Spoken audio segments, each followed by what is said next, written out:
going to get tougher due to widespread flooding and incoming weather.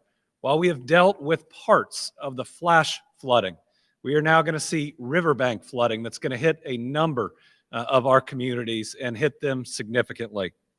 I want to thank the President for approving our emergency disaster declaration for Kentucky.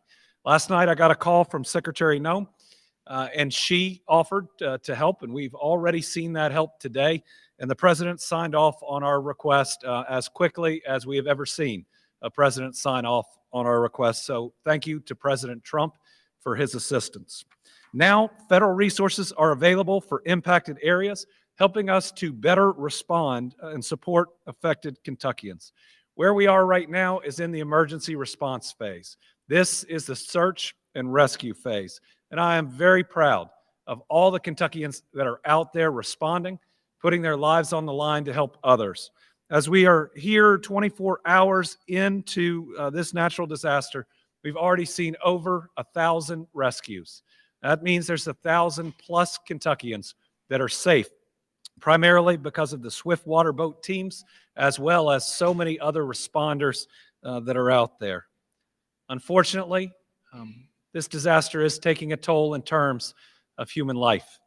Even with the incredible response that we've seen, we can confirm that we've lost at least 8 Kentuckians due to this weather event. They include an adult male in Hart County that was related to a motor vehicle accident, an adult male in Pike County that is floodwater related, an adult female in Hart County, also floodwater related, and with her a child in Hart County, also floodwater related. Another adult male in Pike County, an adult female in Washington County, an adult male in Clay County. Those were all floodwater related. And then another fatality related to a motor vehicle accident in Nelson County. We believe this number is going to grow. We hope it doesn't grow quickly or grow much larger, but one way that you can help us out to ensure we have as few fatalities as possible is don't get on the roadways. Now, give time for the water to go down. So many of these fatalities were due to attempts to drive through water and through moving water. So folks, stay off the roads right now and stay alive. We need your help. Today, we just got another 1/2 to 1 inch of precipitation, depending on where in the state you were. This was on top of all of the original projections. That was a mix of rain and snow. We may see some additional light and scattered snow across the Commonwealth today. There's another small system moving towards us, but shouldn't be as significant as what we have already seen or like yesterday. More concerning are wind gusts of 30 to 40 miles an hour, especially for central and eastern Kentucky. Think about how wet the ground is. These gusts mean that we could have trees come down and limbs come down, and we're seeing that in our power numbers. We expect isolated tree damage, uproots, and power outages because of the wind. And it's going to get even more complicated. I'll talk at the end about how Tuesday night into Wednesday night, we're going to have another round of snow that is going to dump at least 1 inch and maybe up to 6 to 8 inches on parts of Kentucky. That will cause significant disruption and closures, especially depending on where we are in dealing with this flood at that point. This emergency phase we're in is going to last at least a couple more days. That's the type of event we're dealing with, and we're going to be actively dealing with this flood for probably the next week in different parts of at least getting things cleaned up. When we look at our operational teams, local swiftwater teams were pre-positioned throughout the state. They started rescues immediately, and they are continuing it. We now have a USART team that is here in the EOC with us, and it has been a great addition. 19 active state swiftwater teams are currently in operation. Many of them are in eastern Kentucky, but they've made rescues in multiple counties. They have worked throughout the night. They are exhausted, but they continue to go out and make rescue after rescue after rescue. We also have federal USAR teams from Indiana, Ohio, and Tennessee that are either operating or they're on their way. So thank you to those jurisdictions for lending a hand in our time of need. Power outages right now, 39,315. That's as of this second. That's actually gone down a little bit. We were over 40,000 earlier in the day. We are seeing our water outages go up. That's normal. And with this riverbank flooding, that's going to create a lot of pressure on these systems. It's going to cause a lot of pipe and line bursts. So we're going to have some significant water damage, just like we did in 22 and the flood in 21. Right now, 9,800 service connections are without water across Kentucky. 26,000 service connections are under a boil water advisory. 2 wastewater systems are not operational. One of those is still underwater, and we're going to have to wait until that recedes to get that back up and going. 21 wastewater systems are under limited operation. 9 wastewater plants are experiencing bypasses. 6 systems are experiencing discharge from portions of their collection systems. So if you look at that, you look at the number of people we've already lost and the damage, this is one of the most serious weather events we've dealt with in at least a decade. We've certainly had our share, and this is another significant one. We want to make sure that we remind people of when to call 911.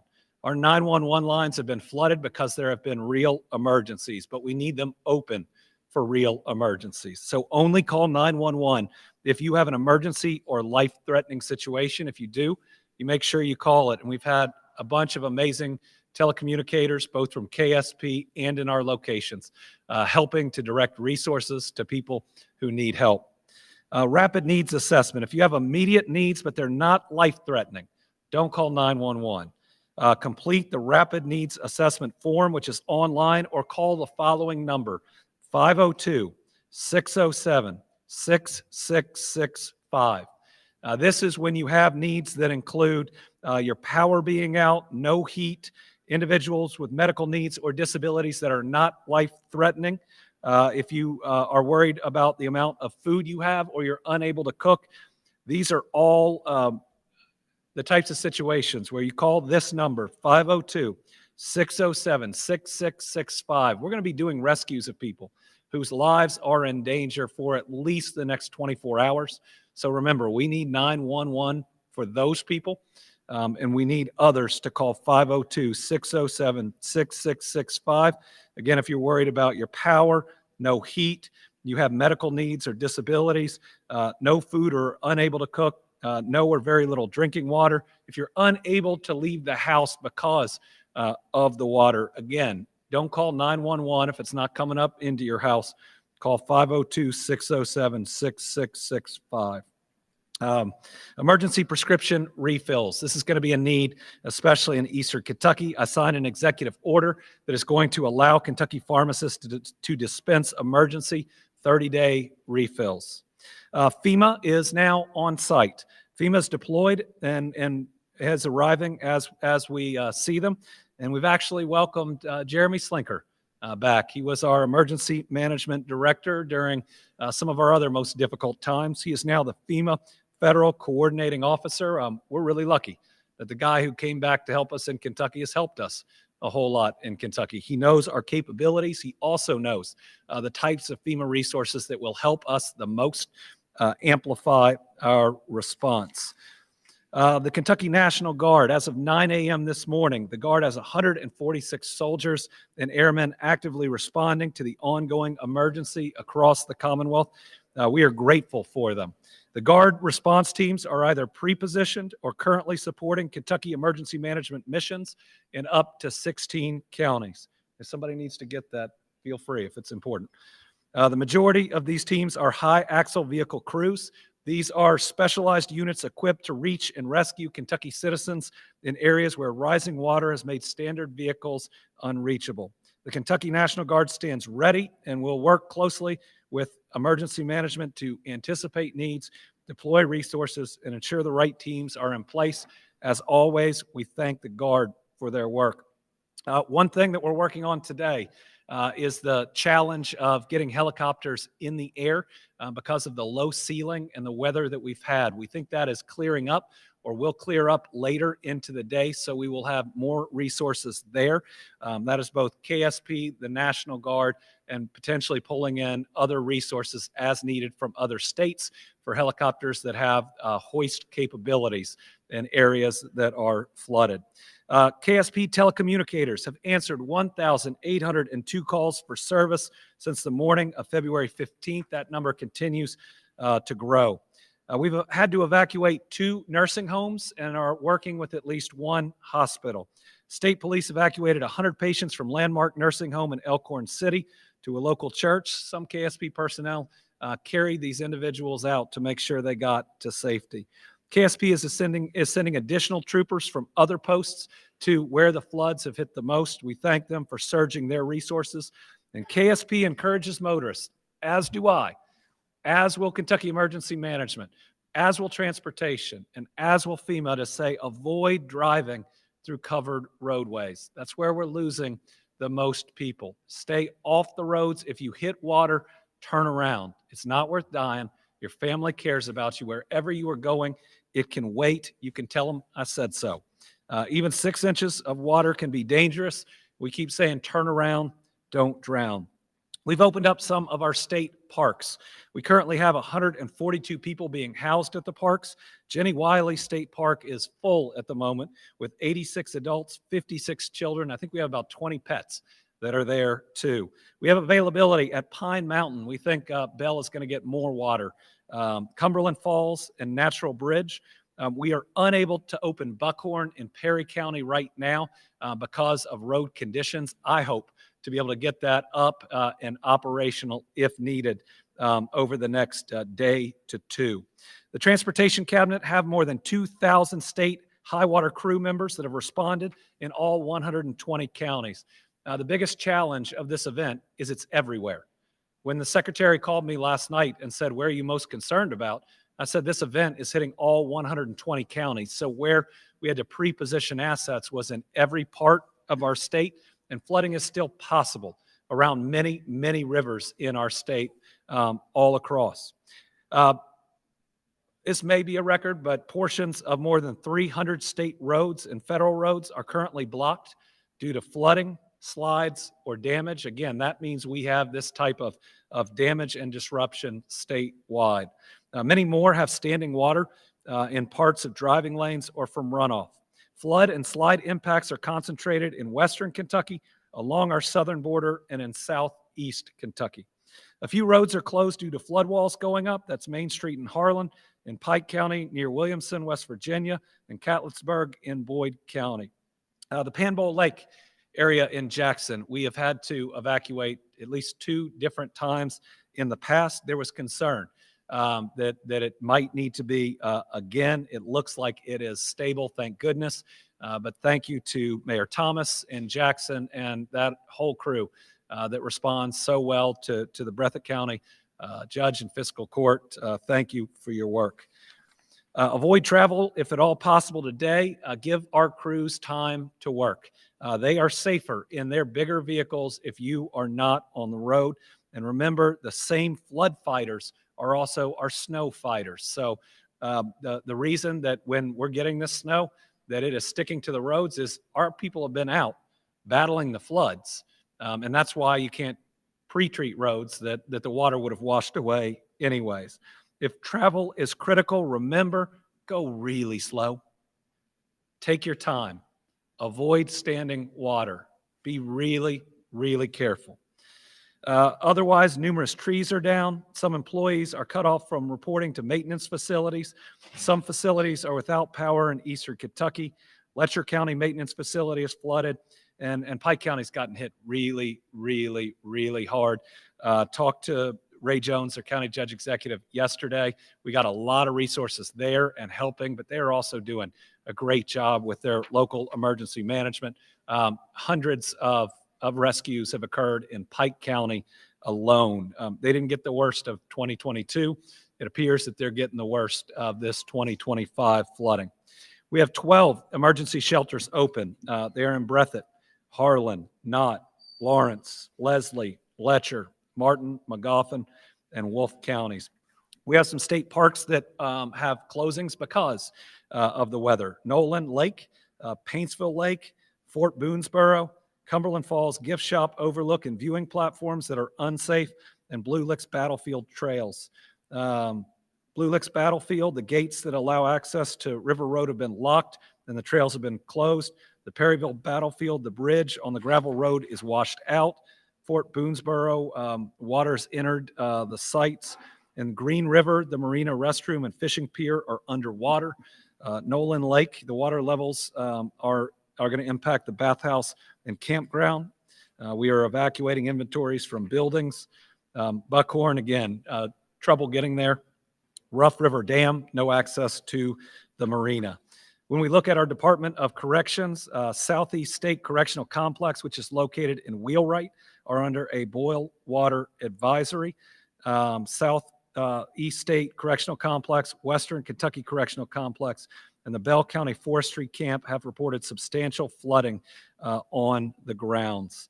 Let me close or move towards closing before I turn it over to show the forecast for Tuesday night into Wednesday. If you all could put this up, we're going to get hit with more snow again while we're still dealing with this flood situation. It's going to be significant in parts of the state, 6 to 8 inches in far western Kentucky, 4 to 6 inches as you move into central Kentucky. Thankfully, it looks like the east will get less, but these forecasts can change, and where the snow will hit moves as we get closer and closer to it.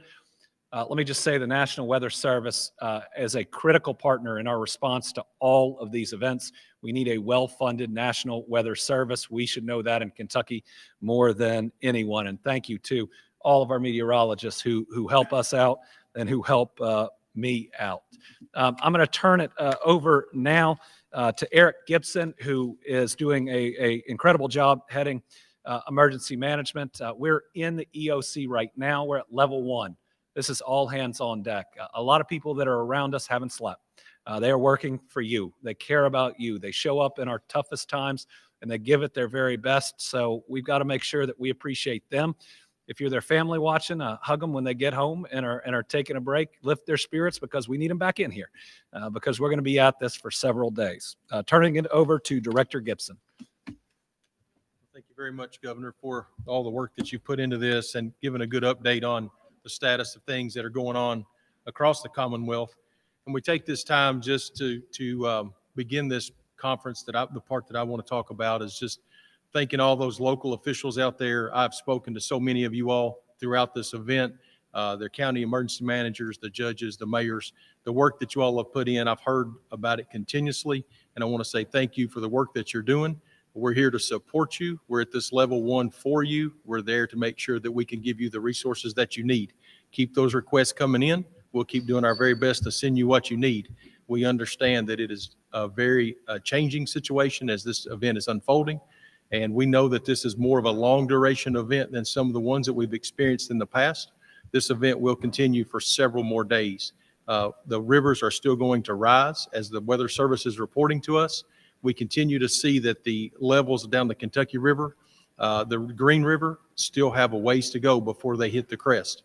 Knowing that, there are still work projects that we'll be doing with our swiftwater teams and also our regular boat teams that can get to the flood inundated areas to provide some relief to the people that are beyond those waters. So if you need assistance and you need help, send that through your local 911 center. They'll send that up to us through the local emergency manager or the area manager, and we will do our very best to get you what you need. If that's a swiftwater team that provides assistance, if it's a high-wheel vehicle from our National Guard partners, or if that's one of the flood crews from Fish and Wildlife, we have plenty of resources available. We have tasked Indiana, Ohio, North Carolina, Tennessee with bringing in additional boat teams, swiftwater teams, as the governor's already mentioned. So there are resources still inbound to Kentucky based on this federal declaration that we were able to work through the night and get signed. So that has opened the door for some federal assistance, and those teams are coming in. So I want the county officials to hear this. If there's any way I can communicate to them any better, is to let us know your needs. Let us find a way to help you through this situation. We're here for you all. This center's been full since the beginning of this event, and thanks to all the staff that are in here with me today. They've been here for the beginning of this since yesterday, and they'll be here for several more days without stopping. shift after shift, making sure that your needs are going to be met. A few things to talk about that are important for us. Anytime there's an event like this, and people in Kentucky have a big heart, and we know they come with their donations in hand to find ways to help their fellow Kentuckians. At this time, we're so early in this event, it's fair for us to say that our distribution centers or those receiving centers are not open for those donations yet. We have water inbound. Emergency management always has a stockpile of water to meet those immediate needs for our counties. We have several semi-loads of water coming in from FEMA due to this declaration, and some MRE or some meals that are ready to eat are coming inbound. So we know that we have some immediate resources coming in. We have immediate resources on hand, and we do not have those distribution centers open yet. And so when we don't have, that's just taken away from some of the other ongoing urgent missions that are coming in. So if you're willing to donate, we appreciate that very much. But at this time, it's very difficult for us to receive those things as we're still doing life-saving measures for our citizens across the state. So just want to make sure I get a chance to say that. Thank you for your goodwill. At this time, it is very difficult for us to manage those donations as we continue to grow this event into county after county of response. A few other quick things. The emergency declaration that was signed overnight will lead us down the path to request the additional declaration, the full declaration for a major incident. By doing that, that's when the rest of the declaration process that you're familiar with comes in. That's that damage assessment process. That's the longer process of writing the full impact of this story to our governor, who will then petition the White House on our behalf for that full major declaration request, which will turn on the rest of those resources. Currently, we're operating under an emergency declaration that we're very thankful to have and get these immediate needs taken care of. But there is still more work to be done. And I say that so that anyone that has damage, please document your damage. Before you start making those immediate repairs, document your damage, have that ready to present. We will be requesting that assistance on your behalf from the state to the White House. And as we do those things, we need to be able to paint that picture that shows how impactful this storm was to you and your family, or to your city, or to your county. And that process is very difficult. So document well, and as we'll be coming through and collecting those damage assessments after this event, after the rescue moves into recovery, we'll start that recovery process, and there will be a typical process of damage assessments, doing those things that are needed to take care of you in the long haul. A few other quick things that we're talking about.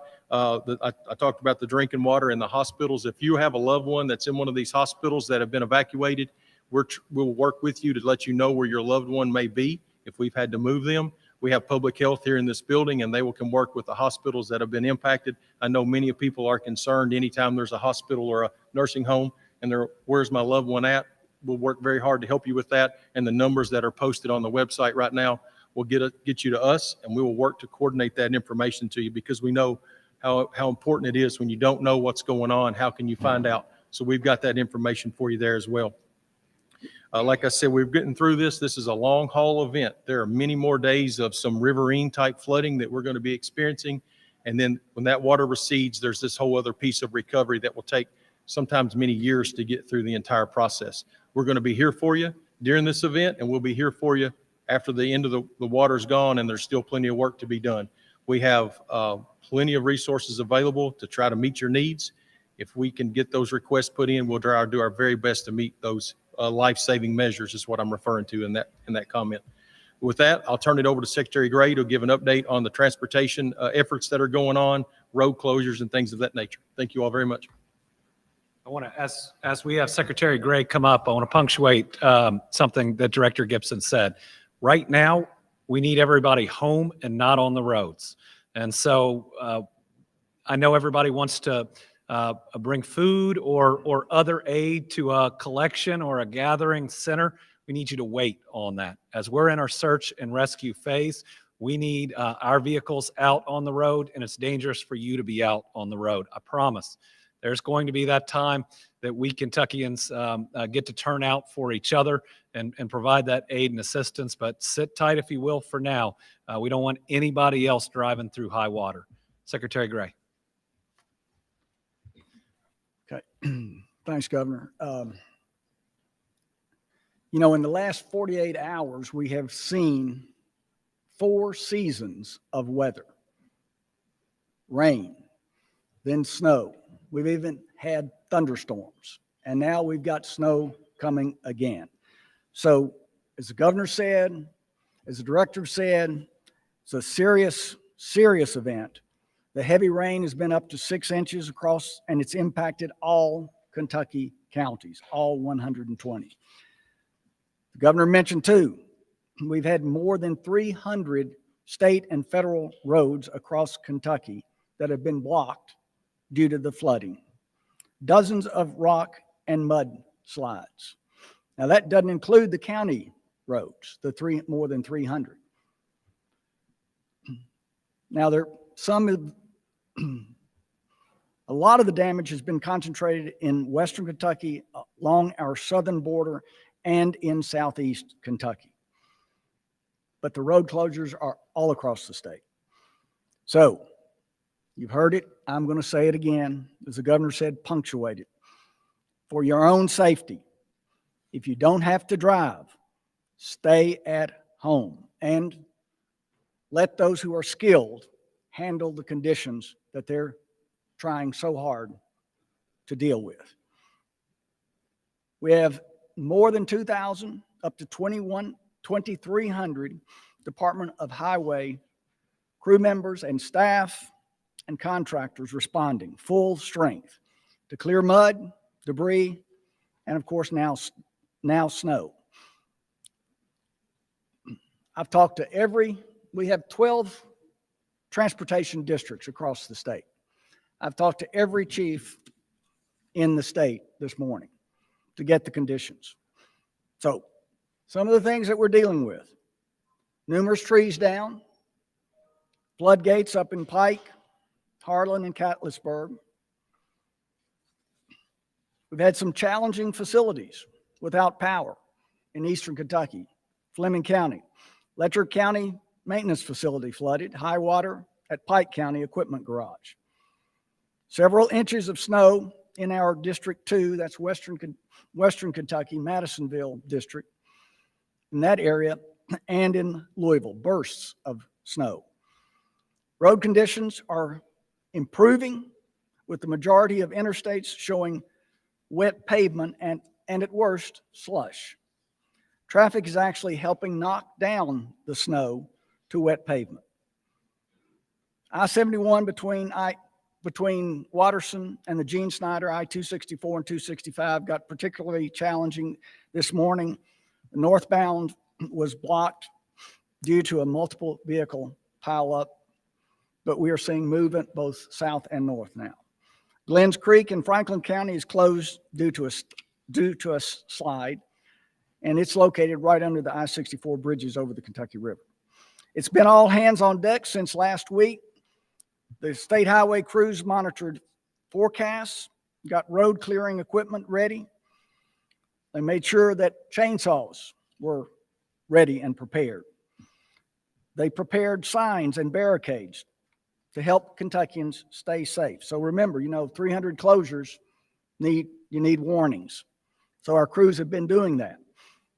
They responded all day and into the night on Saturday, placing high water signs, clearing mudslides and rock slides from travel lanes. So we're continuing to respond, and we are, as the Director Gibson said, we are now assessing the situation as the floodwaters recede for the damage that's occurred. We do know that some pavement has been damaged due to slips and slides. So our engineers will assess, and we will work to repair and reopen just as quickly as possible. Still, road closures in nearly every county in the state due to flooding. And this will be an ever-changing situation as the floods make their way north to the Ohio River. I'm going to talk about the coming weather conditions in a minute. Now, in fact. So it's not over yet. More snow is expected Tuesday and Wednesday. Low temperatures, more challenging. All crews will be on standby, ready to hit the roads to keep them passable. 2 to 6 inches possible, but drier toward the end of the week. As temperatures fall this week, the saturated soils freezing can result in additional rock falls. I was talking to our chief district engineer in District 9, Flemingsburg, Steve Gunnell, just about an hour ago, about the receding waters, especially in eastern Kentucky. There can be more, after the waters recede, more water from challenging drainage conditions, from embankments, can actually come over the roads and then freeze. And it's very difficult to identify that. So this too is why caution and not driving unless necessary is urged.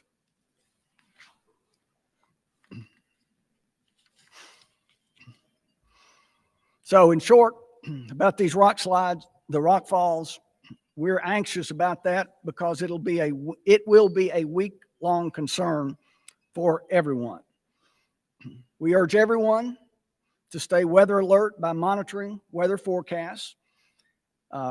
We've got a website loaded with information and resources for winter driving. It's snowky.ky.gov.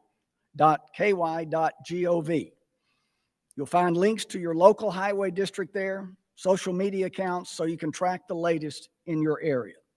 And remember too, you've heard this before, that power outages can cause dark traffic signals.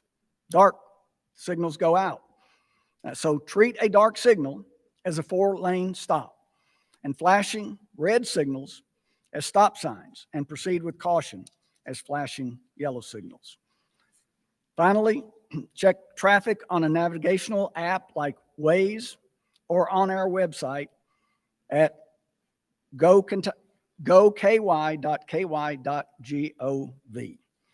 Okay, now I want to turn it over to Jeremy Slinker, who we all got used to saying director, the former director of KYEM, Kentucky Emergency Management, who's been a great ally, as the governor said, and a great partner. And he knows Kentucky. And now he is the federal coordinating officer for FEMA. Jeremy. Thank you, Secretary Gray, Governor, and Director Gibson. You know, I understand when FEMA's standing in this position, we're all facing challenging times of some kind. And so, but that's why we're here. We help people before, during, and after disasters. And that's why immediately upon the governor's request, the emergency declaration was, the need was recognized and signed immediately by President Trump. And that immediately allowed FEMA to open the gates for federal assistance. So we immediately started deploying people overnight and to arrive into the Emergency Operations Center this morning. We have incident management team that is arriving as we speak. They will all be supporting our state partners in some way. That's what we're here for. We're going to stand alongside Team Kentucky and support them in anything they need or any projected thing they need.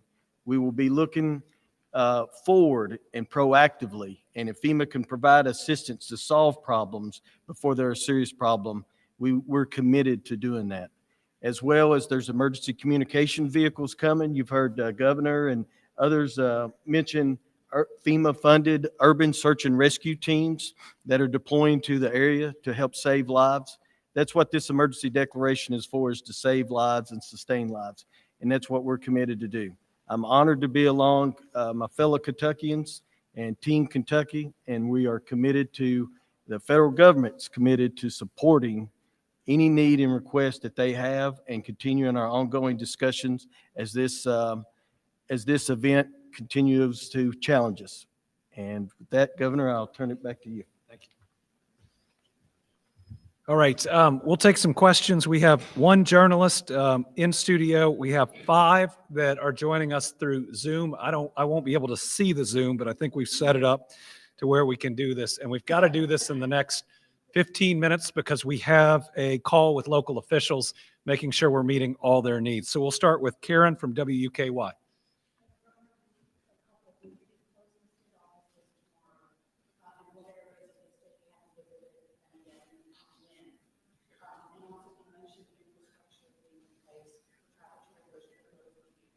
Yes, so tomorrow we're not in, are we, for President's Day? We're here. You all are here. We haven't made a call on state office buildings yet. We're certainly going to be looking, especially at Franklin County, where we got about 11,000 people that either live here or come to work. The infrastructure is still there for travel trailers. I think we still have several dozen travel trailers if needed. Still too early to decide if they're going to be deployed. And what we'll need to see is the 2022 flood and the 2021 tornadoes just destroyed homes. They didn't somewhat damage them, they destroyed them. Right now, we're not necessarily seeing that level of event all across Kentucky, but we may in some regions. Pike County is getting hit pretty hard. I know I will be traveling. It'll be when it's most effective to help people, and it doesn't get in the way of any of these USAR teams that are so critically important. Okay, next we have Alex from WHAS on the Zoom. Governor Beshear, from last night through today, we're seeing emergency response vehicles also getting stuck and submerged in these floodwaters. Can you speak on the toll that these conditions are taking on our emergency personnel so far? These have been really challenging conditions. They have taken out some of our emergency response vehicles, both statewide and locally. And what that means is we've had to proceed with caution. We want all of our first responders to be safe. We have some teams that are great boat teams, but aren't swiftwater boat teams. And so they are waiting until the current lessons, and then they're able to use their training. But we've got hundreds of first responders that haven't slept and are still out there saving people. Their lives are in danger every single time they go out to help. So give them a lot of room on the roadways. Make sure you're supporting them in every way you can. Think about it, over 1,000 rescues already made. When we look back at the 2022 floods, and we ended up with more than 1,400, this is already over 1,000. So what I'd say about all of this emergency response is, sadly, we have practice. We do get better, and we've tried to take everything we've learned in the past and be that much more ready each time we experience one of these events. And I think we're certainly seeing that in this emergency response phase. I don't think anybody does it better than Kentucky in the way that we bring all these different groups, from the Guard to KSP to all the USAR teams to all our local first responders. It is truly just one unit working throughout Kentucky to help our people. Janice from News Nation. Good afternoon, Governor. In light of the increasing frequency of severe weather events, can you tell us what long-term strategies are possibly being considered to mitigate future flood risks?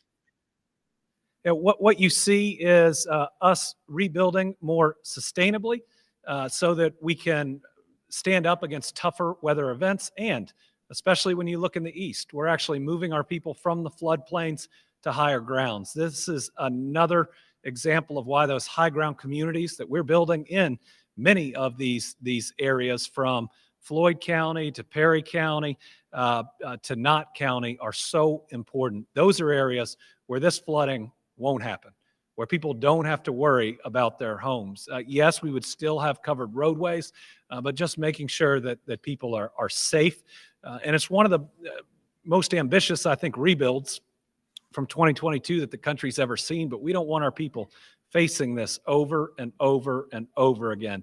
Certainly when we look at what we've rebuilt since 21 and 22 in the west and the east, it's bridges that can sustain more water moving through and higher level floods. In the west, it's rebuilding houses to where it can sustain higher winds, survive that EF4 tornado if we ever see it again. So the short answer is everything we can to help our people. We learn from everyone, and we try to make sure that we rebuild in a way to where the next one and the next one and the next one, we lose fewer people. I've gotten to know so many of the families that lost people in the tornadoes and in the floods, and we got some hurt families out there after this one and during this one as well. We want to make sure there are fewer families that have to go through that loss as we move forward, and especially praying for that younger child that's been lost in this one. Every death's a tragedy. That one hurts just a little bit more. Tom from Kentucky Today. Thank you, Governor, and good afternoon to you. You've kind of already said it's a little too early to compare this to like the 2022 floods. But are you impressed, given that there was conversation that the Trump administration was going to delete FEMA, that they responded to this emergency request by you so quickly? We've only seen a positive response from the federal administration, from the Trump administration during this disaster. I only have positive things to say. How quickly the declaration came through. They sent us Jeremy Slinker. We couldn't ask for more than that. And we're seeing teams come in. We're seeing a full-scale response from FEMA. So grateful to Secretary Noem, grateful to President Trump. And let me tell you, I believe in FEMA, even with the challenges that we face. I think this shows just how important it is, but also that it is fully functional right now out there doing its job. It's still too early to compare. Certainly, though, we didn't get as much rain. We didn't get 15 inches. We didn't see the level of flooding that we saw in Breathitt and in, at least not yet, in Perry and so many other areas. But the difference between the 2022 flooding and this is it hit the whole state.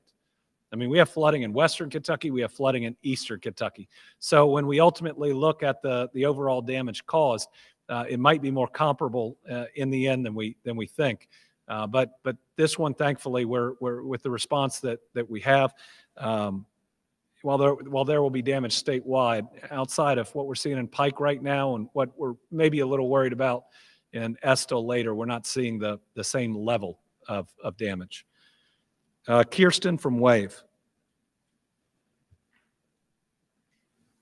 Good afternoon. Thank you. Just with the busy winter season that we've had with, snow last month and then this storm, how are crews keeping up, our road crews, everything? How is everyone keeping their morale? And obviously we still have spring to go into after this. That is a great question. Our road crews, just like our other responders, but our road crews have been working overtime all winter long.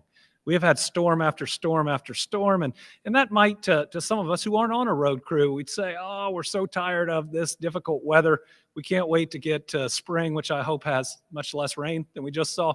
But the road crews have been out there over and over, never complaining, trying to make it as safe as they can for us. And we need to do two things. Number one, we need to thank them. But number two, we need to keep them safe. Safety has become a part of our DNA in these last several years in the Transportation Cabinet, and we need it to be in everybody else's DNA. One way that you can increase the morale of our road crews is make sure you're moving over. Not when you're just really close to them, but you're moving over in plenty of time, and they can see that respect from everybody out there on our roads that they are doing such a good job. That we got good leadership from Secretary Gray down. Morale is so important, but they are a mission-driven group that believe in what they're doing, and we're really lucky to have them. I mean, it's a Transportation Cabinet that's doing this, that's working on 3 mega projects at the same time, that's doing all their regular job and roads and bridges. So I think in many ways the golden age of the Transportation Cabinet in everything that they're able to do. Let me also say the local road crews are out there doing just as much, and oftentimes they don't get mentioned. They might have fewer resources, but they end up doing just as much work. And the people they're helping out are their neighbors. So a big thank you to all our county and city road crews that are out there helping their communities. And finally, Allie from WDKY. Good afternoon. Thank you so much. You all have somewhat already touched on this, but how will the snow have even more of an impact on the damage that's already been done, and how crucial of a role will federal assistance play in the state's recovery efforts following so much severe weather? Yeah, federal assistance is going to be absolutely necessary on the state and the local government side. Think about the damages that we're going to have to our roads, which we're already seeing, the mudslides, our water and wastewater systems. Those will all be in the millions.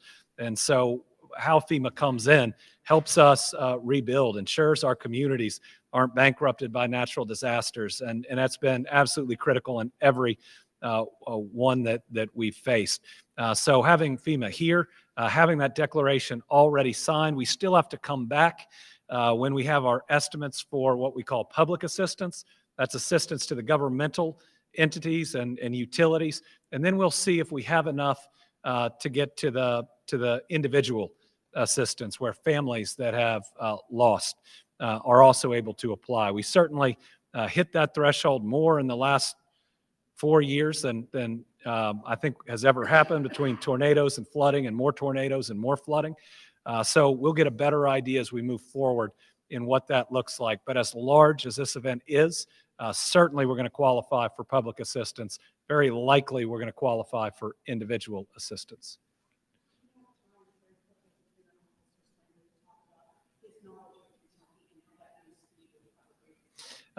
Sure. Our last question deals with Jeremy rejoining us from FEMA. I remember when he called me to say he was going to FEMA. I thought that was a loss for Kentucky, but a great gain for FEMA. And then when he told me that he would be in our region, and there might well be a day where he was the FEMA contact that would come and help us, I saw it as a great asset that could really help. And here he is. His knowledge, knowing how we work, even though we've added on some really important pieces, knowing what our capabilities are, and then knowing all the FEMA capabilities, give us the best way to coordinate, to make sure we have all our assets working to their maximum, that we're not duplicating at all, and his connections that he's made sense with other states and the specific teams. I think we know we're getting the best. You want to add anything to that, or did I brag on you enough? Okay. He doesn't even work for me anymore, and I'm still bragging on him. To everybody out there, while that may be ending on a humorous note, this has been tough, and it's going to continue to be tough.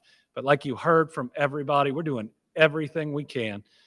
We are deploying as many assets as we can. We want everybody to be safe. Please do your part. Don't drive through running water. Don't drive through water at all. A lot of families hurting. We'll probably find out about more families that are hurting. We don't want yours to be one of them. So be safe. Know that this is going to be a wild weather week. Know that the rivers still haven't crested in a lot of places, and we're going to see more flooding.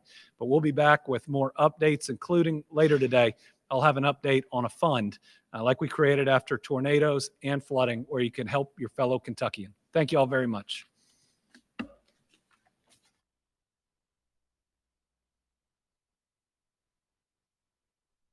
And Vandever, the area as a whole near the